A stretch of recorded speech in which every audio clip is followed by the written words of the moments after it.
Wes on. Oke, selamat datang di podcast On Talks. Di sini bersama saya Vincent. Kali ini kita ada tamu yang nggak tamu-tamu amat sih, teman kita sendiri ya. Mau ada Mas Acil alias Mas Arif Darmawan. Ya, perkenalan. Kenalan toh, Pak. Mosok ora kenalan, Pak. Oh iya. Perkenalkan, nama saya Acil, inisial itu. Nama lengkap saya Arif Darmawan. Lahir di Bojonegoro, Mas. Wih, orang Tahun 94. Bojonegoro iki ngendi to? Bojonegoro, Jawa Timur. Jawa Timur, ya. Jawa Timur. Saya 3 bersaudara, 3 orang kesehatan semua juga. Saya anak kedua. Dan saya sudah menikah, Mas. Saya habis menikah. Buat yang nonton, jangan kecewa. Masih membuka lowongan istri kedua. Bojone nonton. Belum tahu, belum. Siapa lagi ya? Ya banyak pekerjaan ya gini-gini aja. Pekerjaannya katanya kan di kesehatan. Sebagai apa, Mas? Saya sebagai perawat ya dulu di ruangan ya di poli pernah, di ruangan juga pernah. Lulus tahun 2015 langsung kerja di Jakarta, Tangerang dulu ya. Tangerang dulu baru di Jakarta. Di rumah sakit swasta, Mas. 2015. 2015. Dari 2015 di Jakarta sampai kok Tangerang dulu, di Tangerang dulu, baru ke Jakarta. Tangerang itu 1,5 tahun. Terus ke Jakarta itu akuisisi. Jadi sama-sama rumah sakit swasta, terus disuruh ke sana itu ya perbantuan. Setengah tahun, habis itu resign pulang dulu ke Bojonegoro. Bojonegoro itu berapa bulan ya? 3 bulan, 4 bulan baru balik lagi ke Semarang. Tuh. Ke Semarang berarti tahun 2000 berapa ya, kemarin? Tambah 2 tahun aja, 2 Mas. tahun. Enggak betah di sana. Di Jakarta. Wah, sebenarnya betah, Mas. Enaknya tuh satu, gaji. Yang kedua itu ya udah gaji doang sih, Mas. Gaji sama gaji ke mall. Ke mall itu wah, di sana tuh hiburan cuma mall sama tidur, Mas. Mall sama tidur. Enggak ada tempat lain. Enggak ada. Jalan-jalan.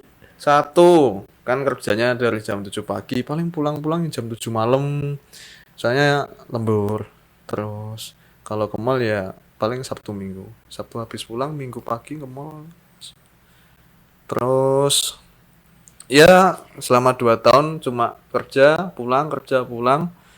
Habis itu nggak ada tujuan. Itu merantau 2 tahun, selama 2 tahun enggak pulang. Bojonegoro. Enggak pulang. Enggak pernah sama sekali. Enggak. Ya lebaran sana. Lebaran ke rumahnya. Ya, tuh. Ke rumahnya. Ke rumahnya istri sekarang apa? Enggak.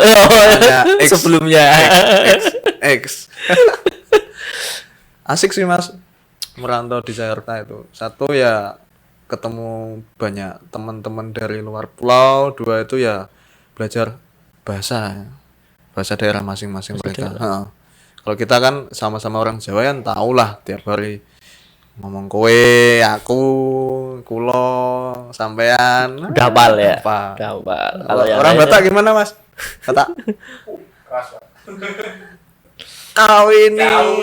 Nah, itu emang enggak keras, emang kayak gitu. Iya.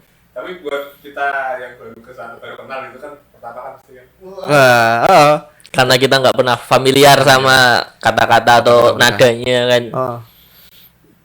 Terus apa lagi ya, Mas? Mau tanya apa lagi, Mas? Ya kan jadi perawat nih. Kok bisa sampai jadi perawat? Dulunya gimana? Emang mau jadi perawat atau gimana? Dulunya saya sebenarnya tuh pengen jadi orang seni. Jadi tuh ya orang tua lah nggak setuju, Mas. Oh, waktu lulus SMA itu ya? Jadi dulu tuh udah ikut apa namanya tes itu loh, Mas. Kalau udah lulus SNMPTN. Jadi SNMPTN. SNMPTN aku masuk di UNESA jurusan seni, tapi nggak di ACC sama ibu saya. Terus kan masuk apa ngisi SNMPTN kan ada itunya kan, pemberitahuan ke orang tua tuh. Iya betul. Cuma kan udah lolos baru Baru ngasih tahu. baru nggak di ACC terus tanyain mau jadi apa kalau ya lulusan seni itu ya banyak tuh Bu gini kan nggak cuma gambar di tembok apa gambar di buku bisa desain apalah tapi tetap nggak di ACC.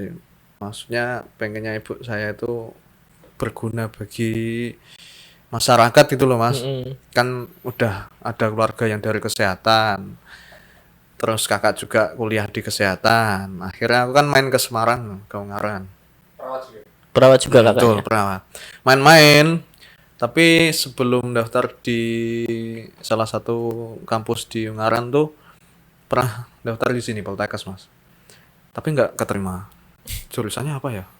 Radiologi. Radiografer ya? Oh iya, Radiografer. Poltekkes Semarang kan terkenal sama radiografer. Radiografer. Bagus katanya itu. Bagus, ya. Lulusannya. Tapi nggak keterima. Terus dilalanya tuh masuk di salah satu kampus Akper Pemprov namanya tuh. Masuk, coba-coba, tes, one day service, malah keterima Mas. Urutan nomor 58 apa 57 aku inget itu.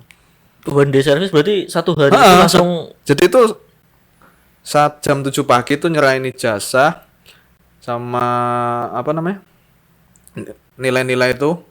Terus habis itu dukur. Yang paling penting itu di Pemprov tinggi badan sama berat badan. EMT-nya bagus.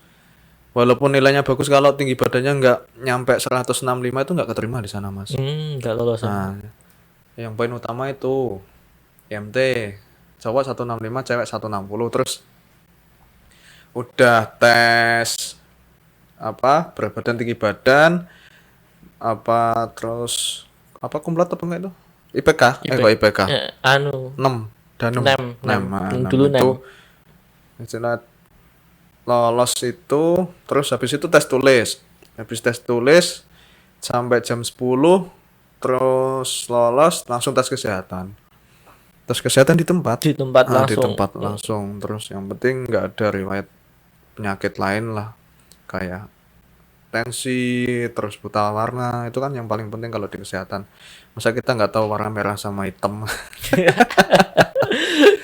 Terus tuh lolos ya udah sore langsung lolos langsung wah cepet berarti ya Mas. Nah selama kuliah nggak kepikiran untuk pindah jurusan lain lagi? Pengen Mas, apalagi lihat teman-teman pakai pakaian bebas kalau berangkat kuliah sedangkan kita itu pakai putih-putih terus Senin putih-putih, Selasa putih-putih, Rabu ganti celana doang. Jadi coklat apa hitam? Coklat atau hitam. Jumat batik ya Mas. Kalau di kampus kayak gitu Jumat batik. Sabtu kadang ada kuliah, Sabtu enggak. Kadang ada apa namanya? Ekstra. Kalau yang cewek itu ekstranya ada ekstra make up. Apa? Kelas make up. Nah, beauty class itu ada ekstrakurikuler gitu. Kalau yang cowok paling ya basket, pingpong, bulu tangkis gitu Mas. Kadang musik ada juga, kampusku ada musik. Itu program? Enggak, maksudnya enggak kayak komunitasnya anak-anak itu, sendiri beda. Itu ada penilaiannya. Emang program. Jadi kalau kita stres kuliah apa kalau kita udah stres kerja kan kita bisa punya bidang lain itu Mas, biar nggak bosan bisa kita salurkan lewat olahraga kata dosenku gitu. Tapi kenyataan kalau kita habis kerja ya pulang istirahat. Paling ya hari Minggu hari santai udah gitu. Nah, kenapa nggak menawarkan ke apa namanya kampusnya buat adain program yang untuk seni rupanya apa karya seninya biar bisa tersalurkan? Udah Mas. Mungkin udah. Dulu itu ada namanya Hari Kesehatan Nasional ya. Hari Kesehatan Nasional aku ikut lomba itu ya juara sampai juara 3 sih Mas. Lomba apa Mas? Bikin poster apa ya kayak dulu itu. Poster yang berkaitan dengan Hari Kesehatan Nasional itu. Dapat uang 500 kayaknya di Dinas Kesehatan Semarang. Nah itu lumayan sih 2 orang. Aku yang bikin sketsanya, temanku yang warnai. Tuh terus ada lomba-lomba juga. Nah masalahnya itu sekarang kampusnya tutup. Loh, kampusnya tutup. Sedih mas. Kan kalau kesehatan apalagi perawat kan ada kayak perbaruan buat apa STR gitu-gitu. Kan perlu kayak akreditasi kampus. Nah kayak gitu. Nah, itu untuk carinya kan kampusnya tutup ya gimana? Nah kalau angkatanku tuh nggak tahu. Pokoknya kalau angkatanku itu akreditasinya B ya B, terus nggak bisa A apa C gitu. Kalau adik kelasku yang tahun 2014-15 itu di aku akuisisi, dilempar ke Solo, Ke Poltekkes. Poltekkes Solo. Jadi reakreditasinya di sana. Berarti Ah. dirimu di Dinkes. Dinkes. Ngambilnya di Dinkes. Minta apa?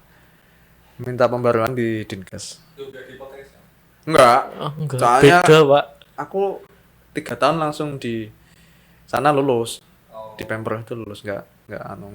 Sebelum apa? Sebelum tutup. Kok sih enek kae lho malah Iya, ada tamu aku yang tak Mbak undang. Siwi. Oke, lanjut. Lanjut. Nah, ini kan udah dijalanin udah jauh. Sekarang udah nggak ada niatan kan ya berarti. Ya, Ke ada belajar. niatan. Masih ada. niatan. Wah, kalau Mas Vincent main ke rumahku nggak paling kaget. Wah, ini rumah tembok bagus-bagus kok digambari naga, digambari serigala itu untungnya apa? Ya namanya juga seni mas. Pasti ya nggak bisa tersampaikan lewat pekerjaan tapi disampaikan lewat tembok. Tapi ya tetap jadi perawat sih mas. Coba-coba kapan fotonya? Kapan-kapan foto. Kawan-kawan mungkin nanti di sini ada bisa dikasih lihat ya. Nanti dikasih Terakhir share.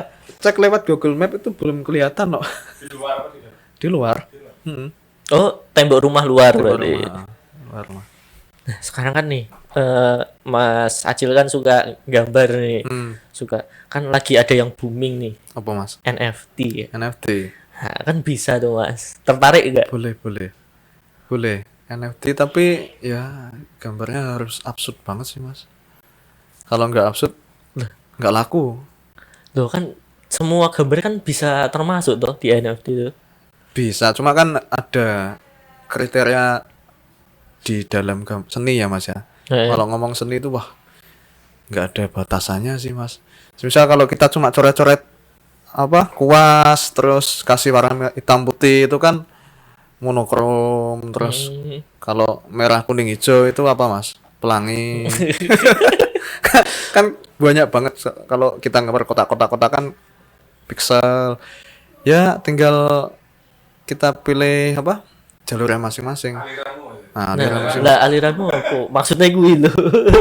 absurd sih mas, maksudnya nggak fantasi lah. Misal kalau aku gambar naga ya, nggak seperti naga yang penting muter-muter doang, tapi ada kepalanya itu. Oh iya, tahu. Kepalanya naga, cuma Badannya tulang doang. tulang tuh. gitu. Itu kan Loh, itu kan malah unik.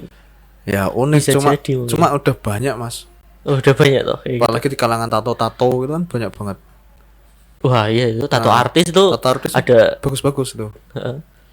bisa masuk NFT banget tuh. Jadi duit. Kalau seniman tato nggak bakal sih mas kayaknya mas. Mereka itu jiwa apa ya? Namanya kukuh. Kalau tato ya tato doang nggak mungkin masuk ke apa NFT atau ke media gitu. Saya mereka itu aku punya temen tato kayak apa? Ya wes aku seniku nang tato nggak pengen ke gambar apa ke media lain gitu. Saya emang medianya itu media tubuh mereka itu. Kanvasnya milih tubuh kanvasnya ya, milih tubuh. daripada digital Katanya ya. itu kalau setiap ada temen di Surabaya itu bilang kayak gini, setiap klien yang sakit itu aku malah senang, malah menambah nilai seniku, bilang kayak gitu. Malah Kok bisa? ya atau namanya juga seniman mas. Maksudnya sampai tato. Kan ada ya temanku ada yang muslim ada yang non muslim. Rata-rata yang muslim itu jarang sih pakai tato ya. Yang non muslim itu teman dekat sih sampai gimbal rambutnya. Itu dia itu piercingannya banyak mas. telinga aja 1 2, terus yang gede itu piercing, habis itu hidung. Terus kalau yang kliennya itu rata-rata orang bule sana tuh. Terus Surabaya, habis itu dia ke Bali. Ke Bali malah tambah rame ya. Nah itu kalau Kan biasanya malah lebih open di sana kan. Bali itu kayak Las Vegas di sana tuh. Luar biasa. Tapi kalau di Bali itu enaknya itu ya saling menghormati antara agama satu sama yang lain, Mas. Kalau orang sana itu kalau azan ya udah, maksudnya hening tuh. Terus kalau orang Bali lagi ibadah, ya kita menghormati mereka. Sampai ada acara apa itu makan-makan di depan rumah itu, lupa aku namanya. Itu ya kita diajak ikut. Aku pernah main di sana seminggu ikut. Ya suku kita di Indonesia itu berbeda-beda tapi tetap mentoleransi sih, Mas. Enaknya di situ. Berarti sering ke Bali lah Mas Acil. Sering apa diajak itu main. Oh diajak. Seminggu doang, Mas. Nggak punya sangu. Motoran. Enggak naik mobil. Naik mobil temanku. Ini Mas Acil nggak berminat pasang tato. Pengen sih, Mas, udah punya tato. Tapi tato alami. Tato alami. Kecos knalpot kan itu tato dari lahir. Itu namanya apa, Mas? Toh ya kalau orang Jawa ya. Toh. Tapi kalau pengennya sih pengen cuma ya nggak boleh sama istri sama ibu. Dulu udah bilang. Udah niat. Udah pengen punya tato. Tapi nggak di ACC. Terus katanya kalau kita gambar tato itu nggak bisa donor darah, benar nggak sih? Aku masih bingung nggak. Wah, kalau Alasannya apa ya? kalau di kesehatan sih aku malah belum baca yang nggak membolehin sih. Kalau soal agama kurang tahu. Kalau agama nggak boleh, tapi kalau tentang Nah, kalau donor darah, Heeh. donor darah itu katanya nggak boleh, tapi bener apa enggak sih? Bener nggak sih, Mas? Sekarang kan kalau kita nalar nih ya, yang namanya tato kan di kulit. Di kulit ya mentok subkutikuler lah, di bawah kulit lah. Nggak sampai di Darah ya. pembuluh darah. Nah, mungkin yang ditakutkan kan infeksinya dari pemakaian jarum yang buat tatonya itu. Kayak gitu ya. Berarti Kalau untuk tinta yang di tubuh langsung ke darah kan enggak ya. Cuma kalau untuk jarum yang dipakai mungkin aku jujur aja nggak tahu ya. Mungkin ya tahu cuma permukaannya aja gimana lah orang yang namanya tato. Kalau diganti tiap customer kan mesti steril kan bagus. Jadi aman lah. Nggak ada infeksi yang lain-lain. Oh, Aman sih penyakitnya jadinya aman. yang paling penting harus dicek dulu ya sebelum donor darah gitu ya, Mas ya. Ya. Yang paling penting ya golongan darahnya apa, terus apa namanya? Sebelum dicek HP-nya HP ya, berapa? HP, tensi paling itu Tensi doang. biar nggak ngedrop ya. Oh, tensinya rendah langsung pingsan. Jadi Mas Acil berarti udah sering donor darah ini. Saling setahun sekali, Mas. Kan biasanya ada dikasih buku gitu kan. Setahun sekali aku paling paling lama setahun sekali. Soalnya kalau donor darah itu habis donor darah itu enak. Cuma ya setelah donor darah paling pusing aku, Mas. Pusing terus kalau 5 menit setelah dicabut jarumnya itu langsung ngelir gitu. Muter-muter apa? Muter. Ya satu takut jarum sih bener, Mas. Orang kesehatan takut jarum, Mas. Ini kan banyak nih yang nonton, mungkin orang non kesehatan mungkin punya stigma orang kesehatan nggak mungkin takut jarum, nggak masa takut jarum gitu. Betul. Mungkin Tapi saya sendiri takut jarum. tetap takut ya. Tetap takut jarum. Apalagi yang cek gula darah, cek kolesterol. Waduh, aku paling takut itu, Mas. Karena jarumnya lebih kecil. Lebih kecil di ujung jari mulai. Jari, waduh, seukuran rambut. Aduh, paling takut. Makanya saya jadi perawat aja lah kayak gitu, Mas. Mending nyuntik Iya. daripada disuntik ya. Ya mending nyuntik daripada disuntik. Itu alasan saya masih betah jadi perawat ya itu, Mas. Jadi kan kalau kita sakit, tahulah kita obatnya apa, itu nggak perlu suntik. Terus nggak perlu konsul banyak lagi lah. Beli aja obat yang umum gitu. Generik ya, generik ya. Nggak nguras kantong juga lah. Kalau orang awam kan rata-rata, wah, duh, ki njaluk disuntik iki Mas, ngono. Ki mbok nggo mawon suntik ten Bu Dokter sama Pak Dokter ngono. Kalau saya, aduh, Seenggaknya hemat uang pemeriksaan ya. bukan gitu Mas. Nggak takut. Balik lagi ke takutnya itu tadi. Ya lah sekarang kalau suntik bokong itu minimal 3 cc ya Mas ya. Jarum yang 3 cc itu ya. Jarum 3 cc, 3 cc, jarum 3 cc ya. 3 cc. Kalau yang antibiotik kan 5 cc. Iya. Mana mungkin diganti jarumnya langsung tusuk 5 cc. Aduh, ampun lah. Terus apa lagi Mas? Terus apa lagi ya? Banyak sih Mas. Banyak ya. 20 menit kok. Masih Oh, 20 menit. Banyak sih. Minum dulu, monggo. Mantap. Ya, sekarang berarti kerjanya di rumah sakit. Ya tetap di rumah Tetap sakit di rumah Mas. sakit. Enggak mau ke puskesmas atau yang lain. Itu aku lihat di puskesmas itu ya enak-enaknya sih enak banget. Cuma kalau dalam segi ilmu sih masih kurang sih aku Mas. Satu belum tamat di rumah sakit minimal 10 tahun lah. 10 tahun mengabdi di rumah sakit baru ke puskesmas. Kalau puskesmas kan nggak terlalu berat beban kerjanya. Satu itu, kedua kalau di puskesmas kan bisa dijangkau rumah dekat. Nah, ya kan banyak kan apa yang perawat-perawat banyak yang cari di puskesmas kan. Puskesmas yang dekat rumah. Terus kasusnya juga nggak terlalu komplit seperti di rumah sakit. Misal kalau lebih misal kalau demam lebih dari 39 kan harus ke rumah sakit. Kalau di bawah 38, 39 kan bisa tertangani obat dari puskesmas. Itu salah satunya kalau Lebih enak ya. lebih enaknya. Cuma masih nunggu besok-besok lagi ya. Itu. Kayaknya nanti dulu deh Mas. Nanti dulu ya. Nanti dulu. Enggak mempermasalahkan pekerjaan di puskesmas atau di rumah sakit sih sebenarnya saya Mas. Tapi kalau saya sendiri sih pribadi masih pengen di rumah sakit. Masih lama lah. Itu alasannya. Kalau di puskesmas kan bukan monoton sih, emang pekerjaannya satu lebih dekat dengan masyarakat. Misal pencegahan gitu. Kalau lagi musim DBD ya kita langsung terjun ke masyarakat. Satu kasih Penkes. Kalau misal salah satu warga udah ada yang terkena DBD ya kita harus ninjau langsung. Satu, rumahnya itu ada ventilasinya bagus apa enggak. Dua, itu penampungan bak kamar mandi itu harus 3M. 3M. Kerjanya malah banyak loh. 3M apa 5M sekarang sih Mas? Nah, sekarang 3M ya kayaknya Mas ya. ya M-nya banyak, Pak. Masih memakai masker, mencuci tangan. Itu beda konteks. Beda lagi tuh.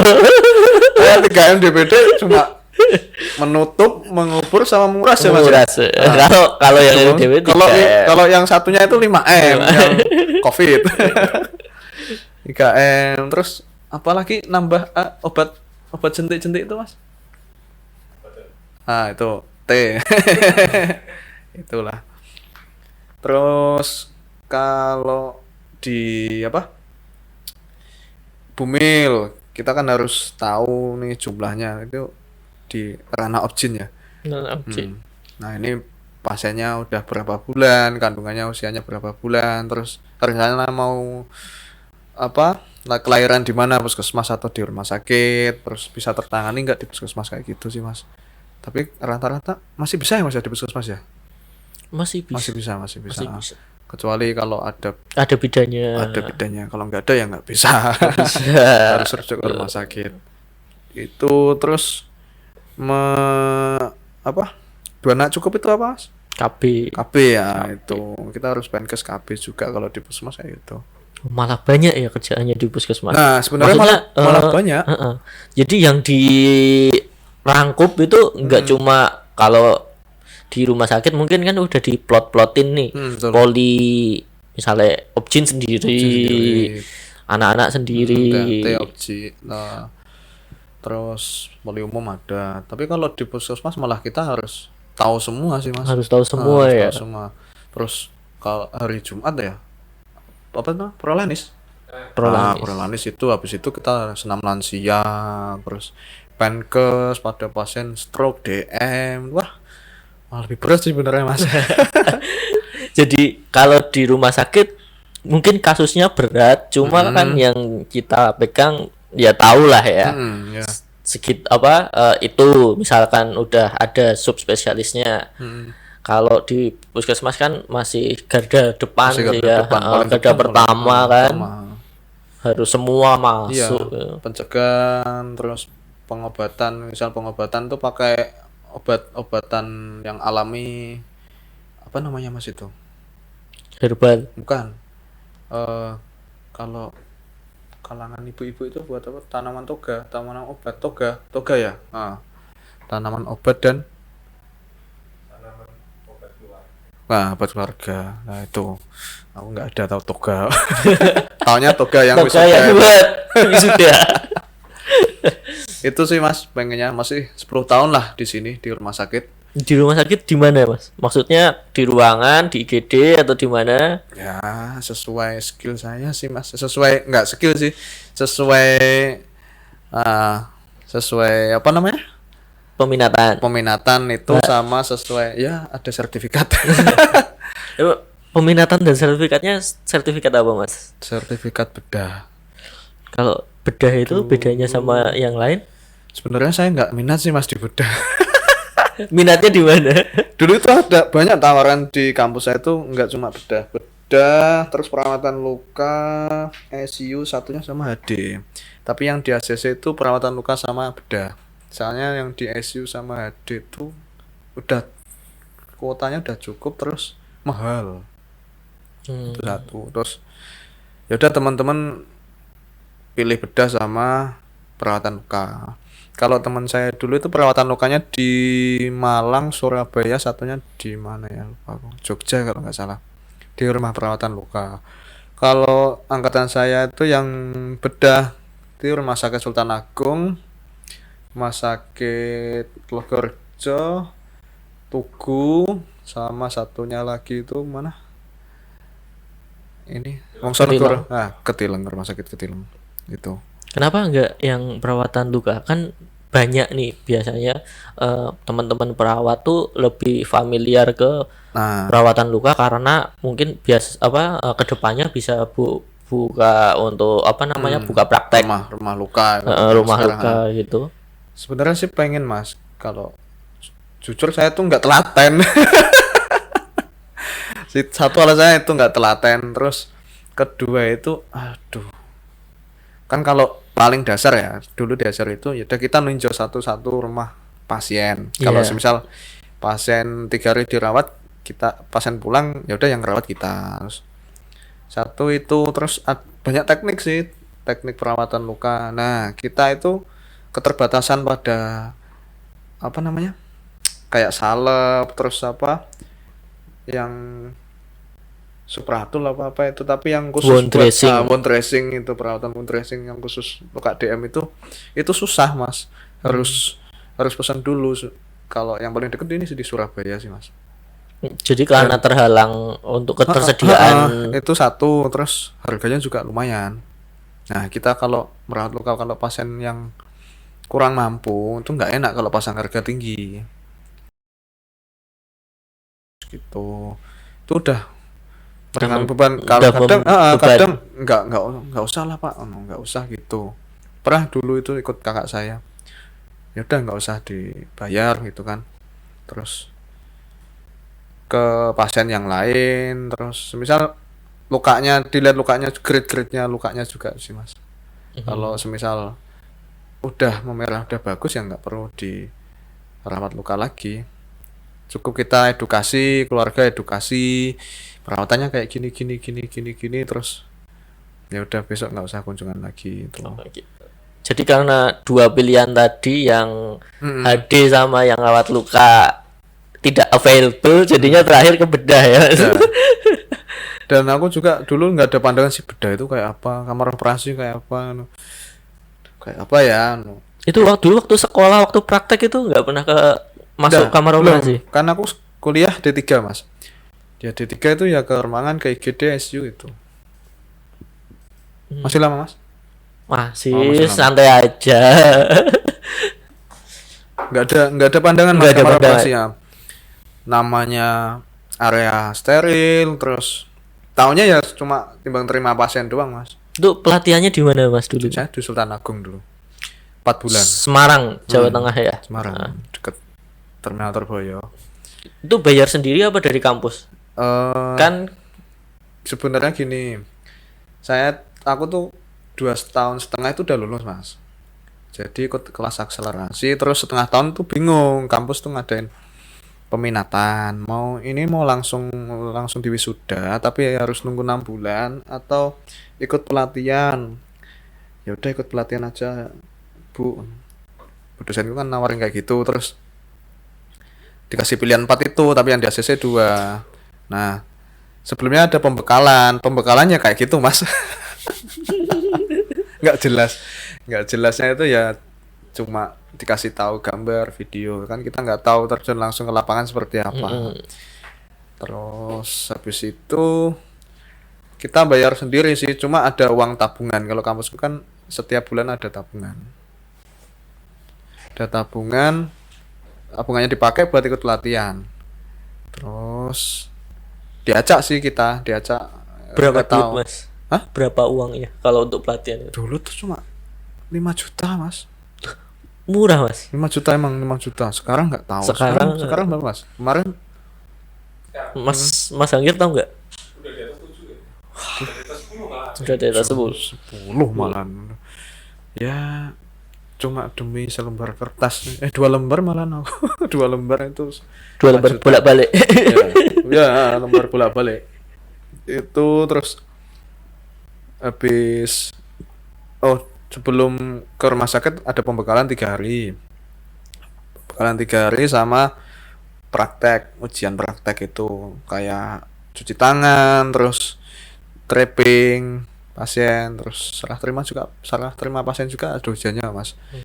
Terus setelah ke rumah sakit, waduh kok beda kayak gini suasananya.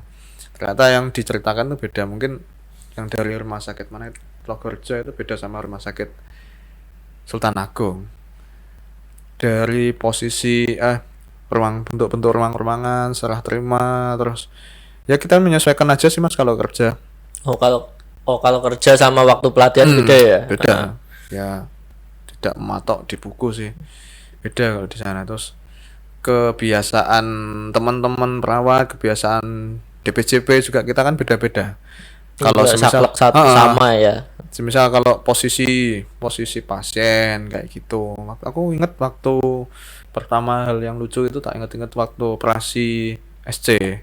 Kan aku nggak tahu posisi mana instrumen, mana sirkuler, mana asisten instrumen. Aku kan habis cuci langsung nyelonong di depan DPJP. Kamu siapa mas? Saya praktikan dok. Kamu ngapain di sini? Ya ikut operasi dok. Dok kamu tahu tempat ini apa? Ya tahu dok. Mau operasikan dok? Iya. Maksudnya kamu di depanku tuh mau ngapain? Mau bantu dok. Bantu apa? Aku diam. Teman-teman yang dari perawat Sultan Agung itu ketawa. Loh mas kok aku ngapa? Kamu itu tempatmu di sini, dek. Bukan di situ. Situ itu asisten dokter. Walah.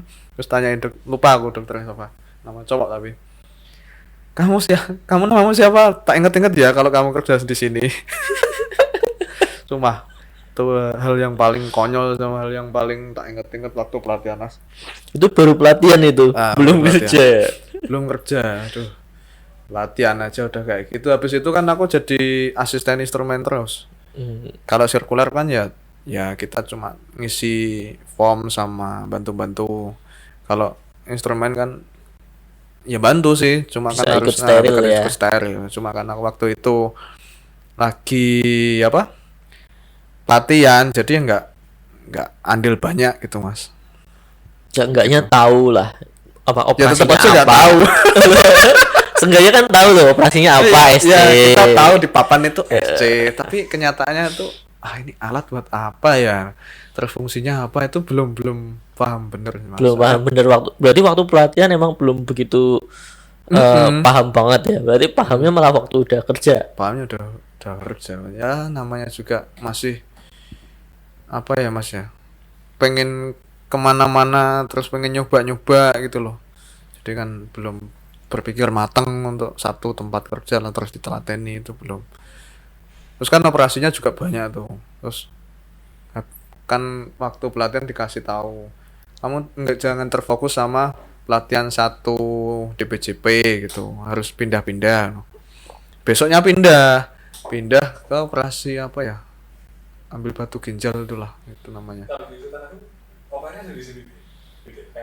Cuma beda Okamata doang Mas, Okamata beda gedung. Okamata beda gedung. Berarti kalau yang lain satu gedung OK-nya masing-masing apa? Maksudnya satu OK. Satu OK buat satu spesialis gitu.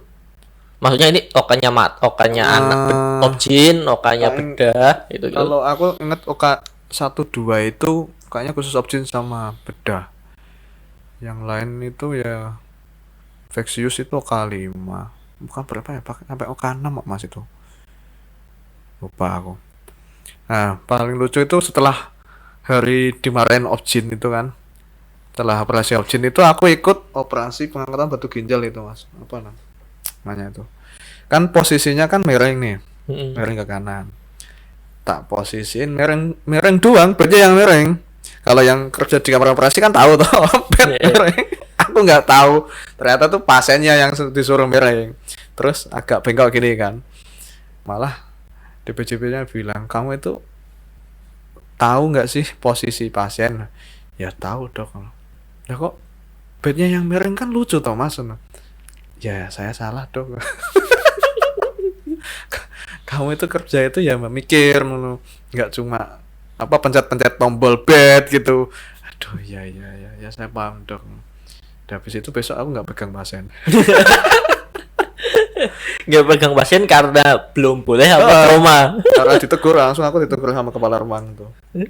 Kamu jangan sok tahu Mas, bukan sok tahu sih, bilang kamu jangan pengen tahu, cuma ya harus tahu. Ya kalau nggak dicoba kan nggak tahu Pak. Ya tapi kan nggak asal pencet-pencet kayak gitu Mas. Ya Pak saya salah kayak gitu. Terus besoknya lagi aku ditaruh di RR. Wah lucu itu. Berat berarti Mas, lucu di OK. Enggak sih, lucu aja. Oh. Berarti seneng nih Mas di OK, masih seneng. Ya masih. Ya anatomi tubuh manusia kan banyak sih Mas yang harus dipelajari. Kalau orang kan pasti takut lah lihat ini, kayak lihat usus bentuknya langsung, tapi setelah operasi kok masih bisa di operasionalkan dengan bagus. Apa saya masih berfungsi dengan bagus kok bisa gitu kan. Padahal kalau orang awam kan lihat kaki kepotong, apa tulang keluar kan pasti takut. Kalau kita kalau kerja ya udah fokus gitu Mas, nggak mikir aneh-aneh lah gitu. Berarti udah nyaman ya, udah. Insya Allah nyaman. Nyaman. Tapi kalau disuruh milih ya jadi berat bedah aja lah daripada di GD, aku juga nggak sanggup. Loh kan di IGD kan juga enak toh. Pasien datang, tindakan, ya. Udah. Kalau ada yang pulang, kalau yang rawat inap kan. Saya ya kayak karena kita pernah berbantuan di GD kayak gitu ya. Maksudnya sama kerjaannya sama, beratnya sih sama menurut saya sih sama. Ya. Tapi cuma kan kayak lebih surprise itu loh Mas. Iya sih. Itu sebenarnya satu pasien datang muntah-muntah, tapi muntah-muntahnya disengaja sama, tapi dia rewel. Yang kedua kalau pasien nggak sadarkan diri ya udah kita prioritaskan yang mana itu kayak gitu. Kritisnya kita lah yang suruh mengutamakan keselamatan pasien. Ya karena di sana pasiennya kan, kalau di IGD kan pasiennya kan berarti kan datang dadakan, betul. nggak ada, kita nggak tahu dia mau datang apa enggak kan. Betul. Jadinya harus selalu siap. Kadang ya. jam 3 pagi baru datang. Itu kan cuma keluhannya, Mas ini perutnya sakit kenapa? Nah, habis makan seblak lah. Ya Mas ya pasti pernah kayak gitu kan? Oh, penting banget. Ah, Mending kalau datang jam 3 pagi keluarnya gatel-gatel tok. nah itu waduh itu ya antara kita tega sama anyel. Dilema ya. Hmm, dilema juga ya nggak dilema sih mas, kesel. Kalau di kamar operasi kan juga ada tuh Mas, kalau misalkan operasi dadaan gitu. Sito Situ ya kalau Sito kan kita mikir aduh itu salah satu mengancam nyawa itu mas. Yaudah kalau kita secapek apapun tetap berangkat. Kalau waktu aku di Jakarta itu paling aku benci itu kena Sito, soalnya satu nggak jam jam berapapun harus tetap berangkat, jam 2 pagi jam 1 pagi aku tetap berangkat. walaupun nggak jamnya jaga gitu. Heeh, dan yang namanya junior ya harus iya iya iya aja dulu di sana itu, tapi tetap aja nggak boleh pegang pasien sebelum setahun apa 2 tahun lebih lah itu pokoknya itu Nah, yang terus kalau misalkan nggak boleh pegang pasien, terus on situ on call ya berarti kan. On call. Ngapain Mas? bersih Sama nyiapin aja. ya kita harus ya dulu itu lucunya itu seniorku bilang kamu sebelum pegang pasien itu kamu harus tahu anatominya alat. Nah, aduh anatominya alat kan cuma ya gunting, emang gunting fungsinya kan cuma gini-gini doang tuh. Tapi ternyata enggak, harus tahu oh ini gunting sama klem itu harus dibedakan kayak gitu. Ya paling aku sebelnya dikasih tahu kamu kalau anatomi gunting itu kayak gimana sih mas? Ya kayak gitu, tapi kan kamu harus tahu bedain kayak gitu. Enggak asal meletakkan terus misal gunting campur klem. Oh, ternyata maksudnya kayak gitu. Terus semisal kayak yang membuka lapang operasi itu harus dibedain sebelah kanan biar nggak kecampur yang sebelah kiri gitu. Aduh, belajar kayak gitu setahun lebih mas. Buat nata alat ya ibaratnya. Buat nataan alat doang, terus setelah itu baru pegang pasien pun apa sterilnya asisten instrumen. Belum jadi instrumen itu. Belum. 1 tahun juga. Lama banget mas, banget. Apalagi yang fresh graduate. Pokoknya di sana itu latihan mental dulu lah. Latihan mental. Habis itu kalau mentalnya jadi ya lanjut, kalau nggak jadi paling resign gitu. Nah, banyak ini yang biasanya kan bertanya-tanya. Kok orang-orang di Oka tuh bilang mental terus toh? Emang kenapa sih gitu? Nah, itu satu kalau aku sendiri yang ngalamin ya. Kalau waktu di Tangerang sama Jakarta itu kamar operasi itu hal yang paling cepat, hal yang paling menantang, sama hal yang paling aerodinamis itu apa ya kalau dia Ya aerodinamis. ya Mas. aerodinamis itu pokoknya kerjanya itu harus Dinamis, berubah-ubah terus, Nah. naik turunnya. kalau Biasanya. bilang aerodinamis itu habis dari objin ke bedah, habis dari bedah ke saraf lah, itu katanya seniorku itu harus kayak gitu. Jadi pola pikir kita itu nggak di mata ya mata terus bedah itu. Kalau fungsi kita di kamar operasi ya udah fleksibel, kita ikut ke sana dan tempo kita itu harus diatur. Satu, tempo kita. Kedua itu tempo DPJP mas. Itu yang paling utama. harus bisa menyesuaikan sama temponya DWJP. Nah itu tempo. Kalau yang masalah nanti udah operasi itu nanti beda lagi. Bisa kalau ada perdarahan lah, kalau ada alatnya yang nggak fungsi maksimal atau alatnya nggak layak apa mati gitu di waktu operasi, itu beda lagi lah. Paling ya kayak gitu sih mas. Kalau kita nggak tahu langsung di kamar operasi ya nggak tahu suasananya. Terus ya yang pengen di kamar operasi enak, sebenarnya sih enak. Tapi kita harus dituntut untuk cepat berpikir, cepat gerakin badan kita. Nggak ya kita bisa mikir, tapi kalau badan kita nggak ngimbangi nanti wah lemot. Sebenarnya otak oh ya mau pegang gunting tapi tangannya masih di sini, nggak cepetan sini, langsung Berarti harus tetap fokus ya. Heeh. Biar enggak ngeblank gitu. Nggak ngeblank. Tapi pasti ada fase gimana kita ngeblank sih mas, capek. Iya sih, Operasi tetap banyak ya. capek. Namanya juga manusia ya, Mas. Terus lagi nanti kalau ada junior, bukan aku menjelekkan junior ya, Tapi kalau kita udah ngasih 1, 2, 3 kali tapi nggak mudeng-mudeng nanti kan terbebani kita. Apalagi nanti yang disalahin senior.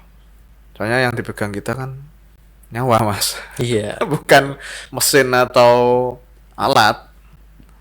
Tanggung jawabnya ke pasien ya. Tanggung jawab ke pasien. Jadi nanti kalau ada junior nih yang nonton Nonton. harus diinget-inget apa kata senior. Dulu aku juga dikasih tahu gitu. Ya pernah sih kejadian. Ya nggak tak ceritain di sini ya. Sering Pokoknya dimarahi fatal. berarti. Pokoknya Sering fatal. dimarahi. Waktu di kamar operasi pasti ada salah satu teman-teman tuh yang pernah kejadian fatal. Entah entah kasa ketinggalan, entah gunting ketinggalan, pasti ada itu. Entah jahitannya dalam kebuka, aduh. Jangan sampai kayak gitu lagi lah ya. Pokoknya pernah. Aku langsung kena SP kayak gitu. Jangan. Kena SP aku langsung off 3 hari, Mas. Off 3 hari itu. 3 hari itu nggak dapet duit berarti kan? Bukan. Off 3 hari tetap dapat duit. Jadi gini, kalau waktu di sana itu off 3 hari itu buat nenangin pikiran. Takutnya nanti stres nggak mau di kamar operasi lagi. Oh ada kayak gitu di sana. Ada itu. Terus kan DPJP-nya ya kayak gitulah, namanya kita yang salah, itu bukan DPJP yang salah. Kita yang salah kan nggak ngecek alat apa ada yang ketinggalan apa enggak, terus kita langsung bilang lengkap atau tinggal tutup aja tuh, udah apa alatnya udah lengkap semua gitu. Pas waktu dihitung dicuci, waduh kurang 1, cari kemana-mana, habis itu dicek lah ke pasien, ketinggalan. Itu kan fatal, Mas. Dicek di pasien berarti kasa ya itu tadi. Udah di ronsen berarti, Mas. Waktu itu kan kasa. Kalau di sini kan cucuk saksennya nggak ada penilnya gitu, yang bulat-bulatannya. Kalau waktu aku di Jakarta ada. Nah, dilelah dibuka tapi nggak diletakkan di meja, malah dibuka Di waktu pasien. operasi. Sebenarnya ya fatal sih kayak gitu. Ya harus sering-sering ngecek lah. Berarti pasiennya masuk kamar operasi lagi. Masuk. Buka lagi. buka Mas. Untungnya nggak diuterus. Waduh. Untungnya di luar itu. Aduh. Trauma. Sampai sekarang masih ingat kayak gitu. Off 3 Dan hari. itu yang bikin off 3 hari. Off 3 hari maksudnya satu tim itu suruh off. Oh, yang nangan satu OK itu Panggil berarti. duty manager, suruh buat kronologi sampai tanda tangan apa ya itu. Lupa lah aku surat apa itu. Terus suruh off 3 hari dulu. Terus DPJP-nya DPJP-nya juga mengakui sih langsung, besoknya mengakui kalau itu kesalahan. Cuma ya tetap aja kita yang salah, perawat yang salah. Kan tugas perawat kan membantu meringankan dan mengecek alat. Kalau di Kelengkapannya harus tahu lah ya. kelengkapannya juga kita harus tahu. Kayak gitu sih, Mas. Yang paling penting harus tahan banting 1. Udah, telinga itu tutup aja lah kalau Biar bisa fokus ya. biar bisa fokus. Seru juga sih, Mas. Nah, Latih mental. banyak yang nggak tahu kan soalnya kan. Nah, taunya kan sampai di serah terima pasien udah di dalam tuh ngapain. Wah, kok cepet banget toh. Kok suwe banget toh, kan mereka mikirnya kayak gitu. Operasi ini kayak piye sih kok ngene-ngene tok langsung ditutup, kan mereka nggak tahu. Dan nggak dipublikasikan kita lagi operasi itu. Terus ya banyak sih. Jadi emang di kamar bedah itu tingkat stresnya tinggi ya. Ya, menurut Enggak kayak kalau kita lagi operan kan kelihatannya happy biasa, nyantai, kerjaannya cuma gitu-gitu aja, operan aja. menurut Nah, gue ya paling gitu ya. paling beresiko sama paling tinggi tingkat stresnya di kamar operasi emang, Mas. Satu, pasiennya kan soalnya nggak sadar, kita pantau cuma lewat monitor juga. Iya. Tugas anestesi berat juga, walaupun banyak diem cuma ngoplos-ngoplos obat. Ya semua ada resikonya, cuma ya paling tinggi kalau di rumah sakit di kamar operasi ya, Mas. Iya. Ketok ya gampang. Nah tuh pelatihannya juga sekarang mahal. Pelatihan ya. Lama, Mahal. apalagi sekarang ada COVID ya. Nah, ada COVID juga, cuma live Zoom Tambah berat ya. tambah berat. Betul. Tambah berat. Tapi juga menyenangkan dijalaninya. Betul Mas. Nah, kalau Mas Vincent sendiri suka? Ya masih suka-suka saja. Enak juga sih. Tapi ya penerus kita nanti lah Mas. Kita tunggu. Ya. Mereka itu beda dengan angkatan 90-an. Angkatan 2000-an itu kayak lebih ya kayak kerja itu waduh ini mindsetnya itu udah kerja gak enak, gajinya gede, wah itu harus dirubah itu. Harus Mindset yang anak-anak zaman sekarang kan apa lulus kuliah kerja taunya gaji gede langsung. Nah, betul. Ya, Mereka kan ekspektasinya kayak gitu. ekspektasinya kayak gitu. Kan dilihat dari kuliahnya udah capek, terus lama, pengennya kan Instan. dapat kerjaan Cepet. cepet, daftar langsung keterima, padahal saingannya kan banyak. Betul kan. Rumah sakit kita aja dikit. Ya Nah, Mas. menurut Mas Acil buat teman-teman yang fresh graduate itu biar bisa cepet dapat kerja tuh gimana sih? Kalau cepet dapat kerja, ya pemberkasannya harus lengkap satu. Syarat-syaratnya harus lengkap, terus harus punya apa ya Mas namanya? Pelatihan. Itu pelatihan penting sekali. Penting berarti pelatihan pelatihan menurut Mas penting, Acil. tapi ya harus mengeluarkan duit lebih banyak. Pelatihan itu nilai plus sendiri. Kalau mau bersaing yang di perawat umum ya kita harus menonjolkan skill, entah skill dalam menyampaikan atau skill apa soft skill. 1 jam. Oh 1 jam. Udah 1 jam. Lanjut udah 1 jam. Nah gimana? Ya, Stop. Mau di Langsung. ngomong udah kenapa nggak potong dulu. Itu terus apa lagi ya Mas? Satu itu harus bersih sih, kalau perawat nggak jorok ya. Yang dirawat aja pasien, masa kita jorok. Kita harus bersih, wangi, mandilah minimal sebelum berangkat. Ya banyak ya praktekan perawat kan kelihatan kucel-kucel gitu kan. Entah banyak tugas atau apa itu kesampingkan, yang penting kita itu berangkat wangi, bersih, terus sopan, itu penyampaiannya jelas, nggak ngomong bingung kayak tawon gitu.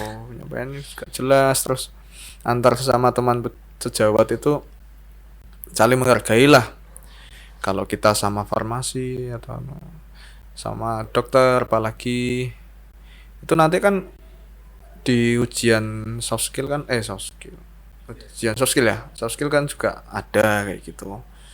Kalau ada role-nya ada urutannya lah Mas, kayak kita perkenalan tangan diri, tanyain pasien, gelang identitas kayak gitu, kita harus tahu. Terus apalagi ya Mas, itu sih. Itu aja ya Itu mungkin ya. aja sih menurutku. Berarti soft skill sama pelatihan itu menurut Mas Acil penting ya buat teman-teman soft skill, ya. pelatihan sama yang paling penting ya kita punya ijazah. Sama punya ijazah betul sekali. Daftar ijazahnya belum keluar ternyata. Kalau yang lain-lain nanti menyusul kayak apa, etos kerja, dedikasi, terus Masih bisa Bante. dibentuk waktu kerja ya. Betul, harus dibentuk. Kita yang bentuk, kita yang udah lama kerja di sini, kita yang bentuk. Mau jadi apalah nanti mereka, kalau kita ya diem-diem aja ya udah. Kalau kita kalau mereka ngikuti arus terus malah kita bingung. Betul Mau sekali. dibawa kemana Mau dibawa ini, kemana ya? Mau diarahkan seperti apa, terus rumah sakit nanti coreng lah namanya Namanya. gara-gara orang satu dua. Terus apa lagi ya, itu aja sih Mas yang paling penting. Ya, mungkin waktunya udah lama ya kita ngobrol lama sampai banget, ini. gak kerasa sampai habis. Nggak kerasa sampai minum habis. Saudara masih panjang ya Mas? Masih panjang. Panjang banget. Buat teman-teman Unlimited. Buat teman-teman yang mau nonton, yang mau jadi perawat, mungkin bisa betul. didengerin ceritanya Mas Acil sama tipsnya tadi kalau mau cari kerja. Tips dan triks. Ya, terima kasih buat Mas Acil yang sudah Ya, meluangkan makasih, Mas waktunya. Vincent. Ada pesan-pesan terakhir? Ada pesan-pesan mungkin? Pesan-pesan terakhir. Ya itu yang kalau pengen jadi perawat handal ya harus bersih sama rapi. Mandi dulu lah minimal. Itu aja sih Mas. Ya, makasih Mas Acil. Ya. Terima kasih juga buat Mas Angger yang menemani kita juga di belakang layar. Sampai ketemu buat teman-teman yang lagi nonton. Sampai jumpa di podcast On Talks berikutnya. Dah. Aku sih ndelok malah